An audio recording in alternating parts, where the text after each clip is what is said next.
I never thought a happy party could turn into chaos. The room was filled with laughter, music, and clinking glasses until everything changed in a second. Out of nowhere, my sister-in-law grabbed a heavy vase and smashed it hard against my daughter's head. Her screams pierced the air. Before I could reach her, my sister-in-law struck again. This time his attack was even more devastating. Hello, my name is Elena Carter, and I am 35 years old. If you had asked me a month ago what my life was like, I would have told you it was ordinary but fulfilling. I work as a librarian at the Havensburg Public Library, a place I have loved ever since I was a child. It's where I met my husband, Daniel, 13 years ago. My job doesn't pay much, but I love it. The feeling of handing a child their first book, seeing their eyes light up with curiosity, it makes everything worth it. On that particular May afternoon, the sun poured through the large windows of the children's section, casting a golden glow on the bookshelves. The room smelled of paper, old and new, mixed with the light scent of lavender air freshener. Miss Elena, what book will you read to us next? A small voice asked. I smiled at the little boy in front of me. I had barely opened my mouth to answer when my phone vibrated on the desk. I glanced at the screen. Daniel. I hesitated. He rarely called me during work. I'm sorry, kids. I need to take this call, I said gently before stepping away. As soon as I answered, Daniel's voice was tense. Elena, Mom wants us to meet at that place. I felt my stomach tighten. That place meant Margaret's estate on Willow Street, the enormous Victorian mansion where my mother-in-law, Margaret Lancaster, lived. She was a well-respected woman in Havensburg society, but for the past 13 years, she had made one thing very clear. She disapproved of me as her son's wife. All right, I said, exhaling slowly. I'll head there after I pick up Mia from school. I ended the call, but the uneasiness remained. For 13 years, Margaret had treated me like an outsider, always reminding me, in her polite yet cutting way, that a librarian wasn't worthy of the Lancaster name. And worst of all, she treated Mia the same way. After finishing work, I drove to Havensburg Middle School to pick up Mia, my 12-year-old daughter.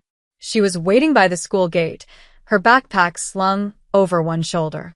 Her long brown hair is tied into a simple ponytail, and her face brightened when she saw me, until she noticed the look on my face. Mom? She asked as she climbed into the passenger seat. What's wrong?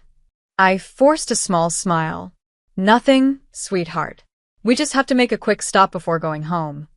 Mia buckled her seatbelt. Where? I hesitated. Your grandmother's house. The light faded from her expression. She stared out of the window, her hands gripping her backpack straps. Oh, she murmured. I didn't blame her for feeling uneasy. Margaret had never been warm toward her either. While most grandmothers showered their grandchildren with love, Margaret only ever showed Mia cold indifference. She once told Daniel that Mia was library-raised, as if it was an insult. The drive to Willow Street was silent. The Lancaster estate was a towering Victorian mansion, its black iron gates standing tall against the early evening light. The long driveway led up to a house that looked like something out of a history book, beautiful, but intimidating. As we pulled up, I noticed a sleek black sports car already parked outside. Ashley's car. Ashley was Daniel's younger sister, 29 years old, and practically a replica of Margaret, cold, entitled, and always looking down on me. She worked in luxury real estate, which meant she spent most of her time flaunting expensive brands and talking about her latest investments. Mia sighed. Aunt Ashley is here too? I squeezed her hand reassuringly before stepping out of the car. Let's just get this over with. The front door swung open before I could even knock. Ashley stood there, arms crossed, wearing a designer dress that probably cost more than my entire month's salary. Well, she said, her voice dripping with amusement. Finally, you're here. Inside, the mansion was just as overwhelming as always. Huge chandeliers, grand staircases, and furniture that looked too expensive to touch. In the formal living room, Margaret sat with perfect posture, her presence as commanding as ever. Next to her sat Ryan Collins, Ashley's fiancé. A well-known corporate lawyer, he seemed more composed than his future wife, but something in his eyes looked uneasy. Then, Margaret spoke, her voice sharp and clipped. "You're late."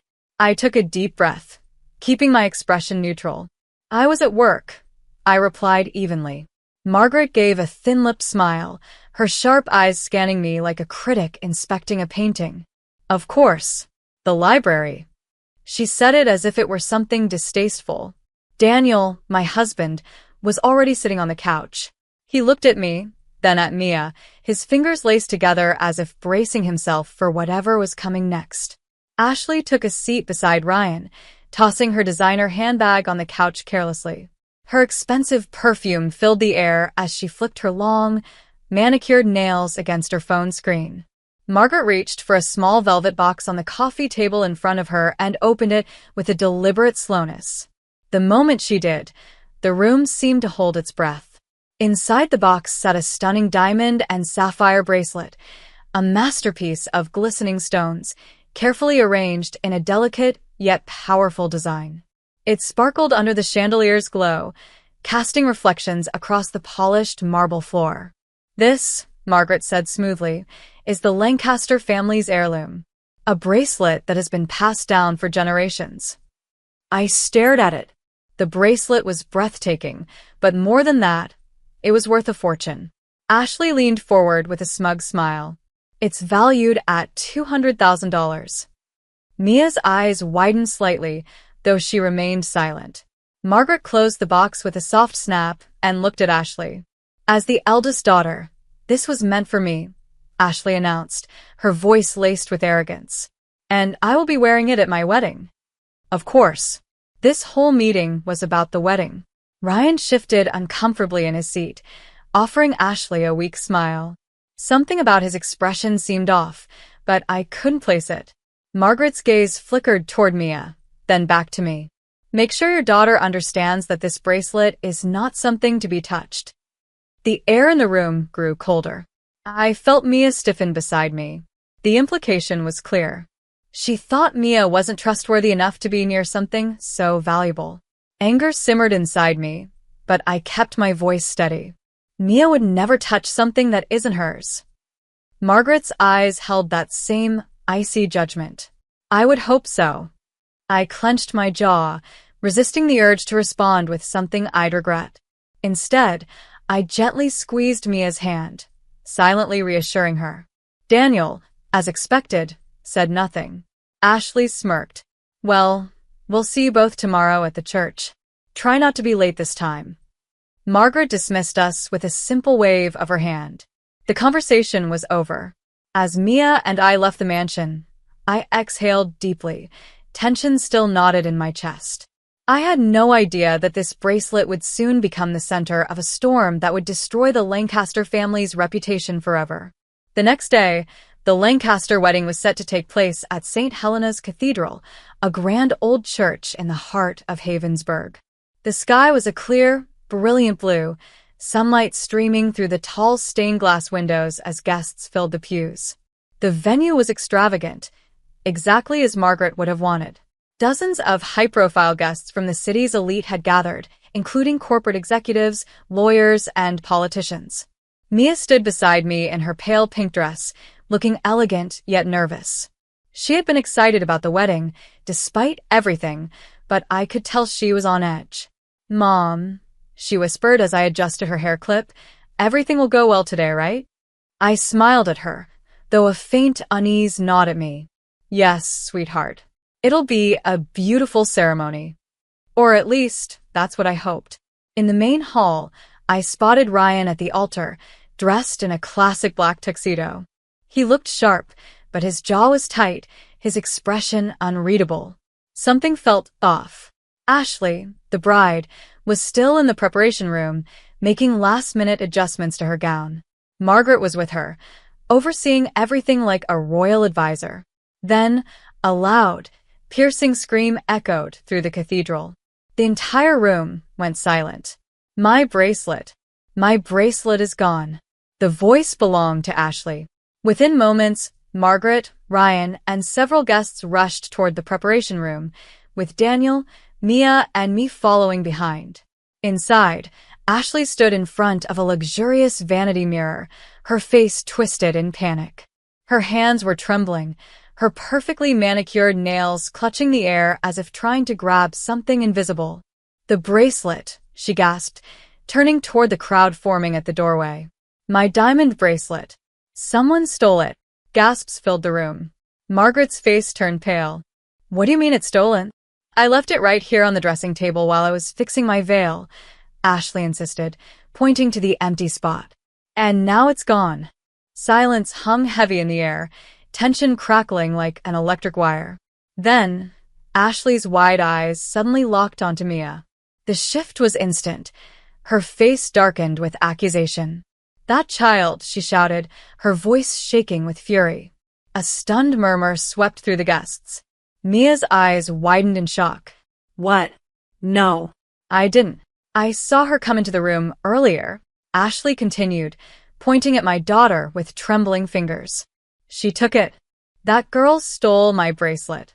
A collective gasp rippled through the crowd. Margaret stepped forward, her expression cold and unforgiving. "Mia," she said slowly, voice edged with venom. "Is this true?" My heart pounded violently as I instinctively pulled Mia close to me. "No," Mia cried, her voice breaking. "I swear I didn't take anything." But the whispers had already begun. "A librarian's daughter?" someone muttered. "That's why she was here," another guest whispered.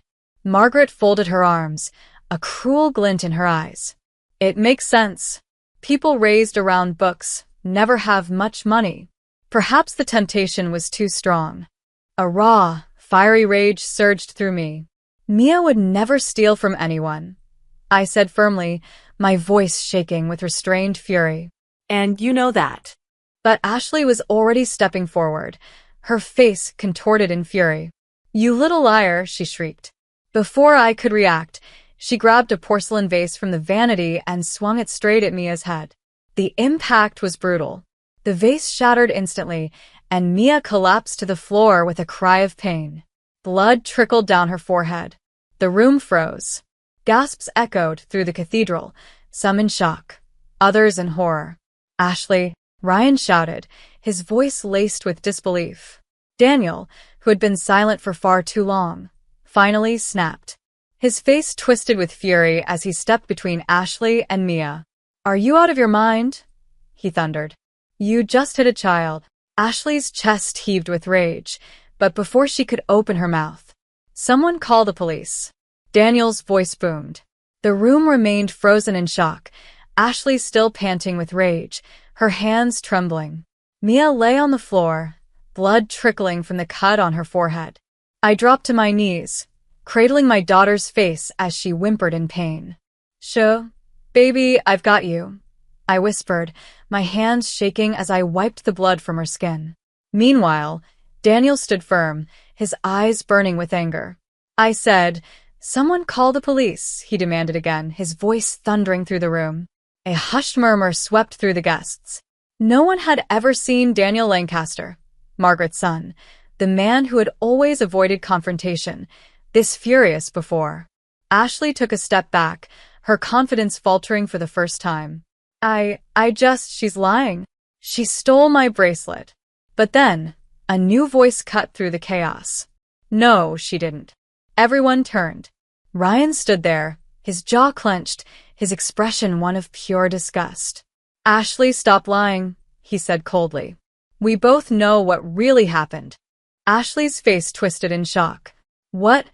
Ryan, what are you talking about?" Ryan turned to the gathered crowd, taking a deep breath before speaking. "I wasn't going to say anything," he admitted. "I wanted to handle this privately. But after what you just did, Ashley, after you hit a child, you deserve to be exposed." The room fell silent again. Ryan reached into his tuxedo pocket and pulled out his phone. He tapped the screen a few times before lifting it for everyone to see. "Here's what actually happened." Then he hit play. A video began playing, security footage from the cathedral's bridal preparation room. The recording showed Ashley standing by the dressing table, nervously looking over her shoulder. Then, She grabbed the diamond bracelet and stuffed it into her own designer handbag. Gasps erupted through the crowd. Margaret's face drained of color. Ryan let the video continue, and a few moments later, Ashley suddenly let out a fake scream, just seconds before the guests arrived. Then he stopped the video and looked around the room. Ashley stole her own bracelet, Ryan announced with an icy glare. She wanted everyone to believe it had been stolen so she could file an insurance claim and get the money. She knew she couldn't afford her luxury condo payments, so she came up with this disgusting scheme. A heavy silence fell. Ashley's mouth opened and closed, her entire body frozen in place. Margaret, meanwhile, slowly turned to her daughter, her expression unreadable. You lied," she asked, her voice trembling. Ashley shook her head wildly. "No. That video, it's fake. Ryan, you're my fiancé. You're supposed to be on my side." Ryan let out a bitter laugh. "I was. Until you turned into a monster." Ashley's face twisted in rage. That little brat must have snuck in, and Daniel had heard enough. "You framed my daughter," he growled, stepping forward. "You hit my daughter. And now, you expect us to believe more of your lies?" He pulled out his own phone and dialed. Within seconds, he was speaking to the police.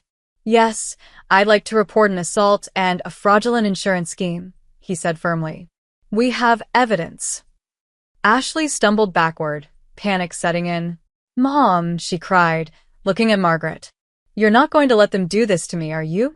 Margaret didn't respond. She was staring at Ashley, her lips pressed together so tightly they had turned white. For the first time in her life, Margaret Lancaster looked powerless. Then, the sound of sirens filled the air. Ashley gasped, her eyes widening. "No, no, no." Two police officers strode into the room, their expressions unreadable. One of them, a tall man with a badge that read Detective Harlan, stepped forward. "Miss Ashley Lancaster?" he asked, his voice cold. Ashley froze. "You're under arrest for assaulting a minor, filing a false police report, and attempting to commit insurance fraud." The room exploded into whispers. Margaret gasped, but this time, she did not step in to save her daughter. The second officer pulled out a pair of silver handcuffs. Ashley's legs buckled. "No, no, you can't do this." Ryan, please." Ryan simply looked away. And then, the officer snapped the handcuffs around Ashley's wrists. "You have the right to remain silent," Detective Harlan said as he started reading her rights. Ashley screamed. "No, you can't do this to me. I'm a Lancaster." But no one listened. As the officers began leading her out of the church, her screams faded into the distance. And just like that, Ashley Lancaster was gone. As the police officers dragged Ashley away, her screams echoed down the cathedral halls. The guests, once eager to be part of an elite wedding, now stood in stunned silence. Some whispered among themselves, while others stared at Margaret Lancaster, waiting to see how the formidable matriarch would react. I gently wiped the blood from Mia's forehead, my heart still pounding from the chaos. My daughter clung to me, shaken but strong, while Daniel kept a protective arm around us both. Margaret hadn't moved. She stood in the center of the room, her perfect posture rigid, her expression frozen like a statue. For 13 years, she had controlled everything. Her family, her reputation, the people around her. Now, in a matter of minutes, it had all unraveled. Then, Ryan broke the silence. "Margaret," he said coolly, all respect gone from his voice. "Did you know about this?" Margaret blinked once, as if coming back to reality. Her throat tightened. "Of course not," she murmured, but her voice lacked conviction. Ryan laughed bitterly. "I don't believe you." A murmur spread through the guests. Daniel stepped forward, his voice firm. "Mom, did you know Ashley was planning this?" Margaret looked at him, her own son, and for a split second, her mask slipped. That was all we needed to know. She hadn't just known. She had helped cover it up. Gasps erupted across the room. "You're going to let Mia take the blame," I said softly, my voice filled with disbelief. Margaret's fingers twitched at her sides, but she said nothing. You are going to let my 12-year-old daughter be humiliated. I repeated, my voice rising. You are going to let her be branded a thief, just to protect Ashley. Margaret lifted her chin, her expression regaining some of its usual coldness. This family has a reputation to uphold. My breath caught. That was it. That was all we ever were to her. Not family. Not individuals. Just pieces in her carefully curated reputation. Daniel's jaw clenched. I don't want anything to do with you anymore, he said. Margaret's eyes widened, just for a moment. You don't mean that. I do, Daniel said, his voice sharper than I'd ever heard it. This ends today. You are not my mother anymore. Margaret inhaled sharply, but for once, she had no words. Then, as if fate itself was working against her, the police radio crackled in the background. This is Officer Langston. A new voice came through. We have confirmation. Margaret Lancaster is also under investigation for tax fraud and aiding in a false police report. Please advise. The entire room gasped. Margaret's head snapped up, her face draining of color. No, she whispered, her voice finally breaking. Detective Harlan stepped forward. Margaret Lancaster, you are under investigation for conspiracy, obstruction of justice, and financial fraud. You will need to come with us for questioning. The guests erupted into whispers. Margaret, the untouchable Margaret Lancaster, was finally exposed. She staggered back, as if reality was crashing down on her all at once. This is ridiculous, she muttered, her voice hollow. I am Margaret Lancaster. The detective didn't wait. Two officers stepped forward, grabbing her by the arms. Margaret didn't scream like Ashley. She simply stared ahead, her hands shaking violently. As she was led away, her gaze briefly met mine. For the first time in 13 years, I saw fear in her eyes. Then she was gone. After Margaret and Ashley's arrests, Havensburg erupted with news of the scandal. Headlines dominated every major news outlet and social media platform. Prominent business family falls, mother and daughter caught in criminal scandal. $200,000 bracelet theft and false accusation case shocks the city. 12-year-old girl framed and assaulted. Justice prevails. Those who once admired Margaret and Ashley now distanced themselves. Margaret's power and influence were gone. The Lancaster name, once synonymous with wealth and prestige, had become a symbol of fraud and disgrace. The day of the trial arrived, and as I walked into the Havensburg courthouse, I felt a strange mixture of emotions. Relief, anxiety, determination. This was it, the final step. The grand courtroom was filled with people, reporters, former associates of the Lancasters, and onlookers eager to see justice served. Margaret and Ashley sat at the defendant's table, their once arrogant expressions replaced with sheer exhaustion. Ashley looked the worst. Her flawless, polished exterior was gone, replaced by dark circles under her eyes and a nervous, twitching hand tapping against the table. Margaret, on the other hand, sat eerily still, her fingers laced together like a woman who had nothing left to say. I took a seat beside Daniel, who held Mia's hand. She squeezed mine tightly, her small fingers trembling.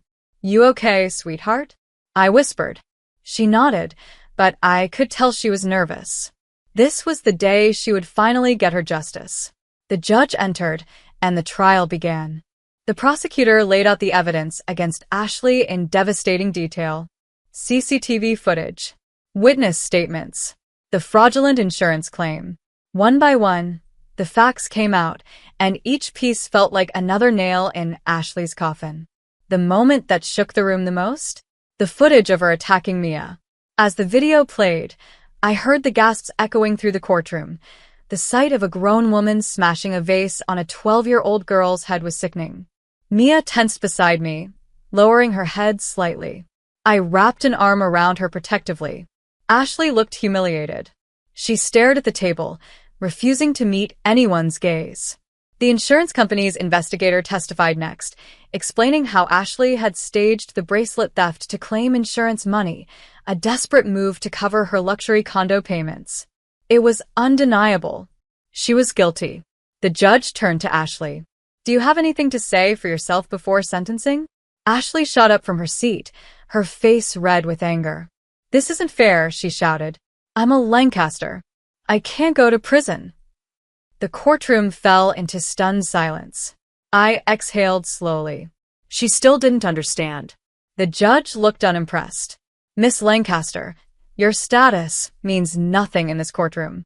What matters here is the law, and you broke it. The verdict came swiftly. Ashley was sentenced to 5 years in prison. She was fined $500,000, with a large portion going toward compensation for Mia. Her assets were liquidated, her condo repossessed, her designer clothes and luxury cars auctioned off. Her bank accounts were frozen, leaving her completely bankrupt. As the bailiffs approached her, Ashley's expression twisted in pure horror. You can't do this, she shrieked. Mom, do something. Margaret didn't even look at her. Ashley's screams followed her out of the courtroom as she was led away in handcuffs. The courtroom grew colder as Margaret's case began. Her crimes weren't just about helping Ashley's lies. She had years of hidden financial fraud under her name. The IRS investigator presented damning evidence, documents proving she had evaded taxes for over a decade, funneling money into offshore accounts and fake business ventures. Then came the testimony that sealed her fate, a former Lancaster family accountant, now turned whistleblower. He testified under oath. Margaret Lancaster used her wealth to control everyone around her. She thought she was untouchable, but in the end, she destroyed her own empire. Margaret remained silent, expressionless, but I saw it, the slight tremor in her hands, the way her jaw tightened. She was afraid. The judge turned to her. Margaret Lancaster, do you have any final words? For a moment, I thought she might beg for mercy, but instead, she lifted her chin and said, I regret nothing. The courtroom erupted in murmurs. The judge sighed and delivered the final verdict. Margaret was sentenced to 10 years in prison. Her estate, including the Lancaster mansion, was seized. Her bank accounts were frozen, leaving her with nothing. Unlike Ashley, Margaret didn't scream.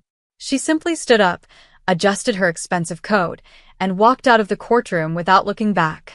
For the first time, she had lost control. It was finally over. As we walked out of the courthouse, Mia looked up at me. Mom, it's really done, isn't it? She asked softly. I smiled and kissed the top of her head.